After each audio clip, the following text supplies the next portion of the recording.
അപ്പൊ അതിന്റെ ആയിരിക്കും ആ അറ്റൻഷൻ ലൈൻ അല്ലേ?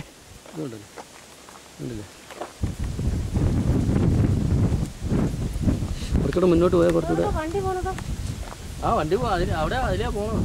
നമ്മളത് വഴിയാവും വേണ്ടമ്മേ. കുളമാവ് അവരുടെ കൂടെ പോകുന്ന ഇത് നടക്കുമോ?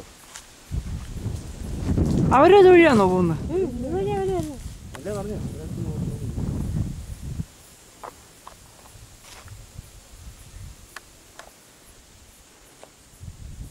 അപ്പൊ അത് പെരിയാർ നദിയാണോ ഒഴുകി വരുന്നത്?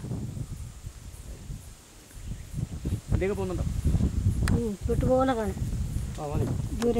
ക്ലിപ്പ് തീർത്താരെ അങ്ങോട്ടൊക്കെ മൂട്ട് കഴിക്കുന്നുണ്ടല്ലോ. അങ്ങോട്ട് കിടത്താം. ക്ലിപ്പ് തീർത്താരെ ഒരു ക്ലിപ്പാക്കി മതി. എടുക്കാനുണ്ട്.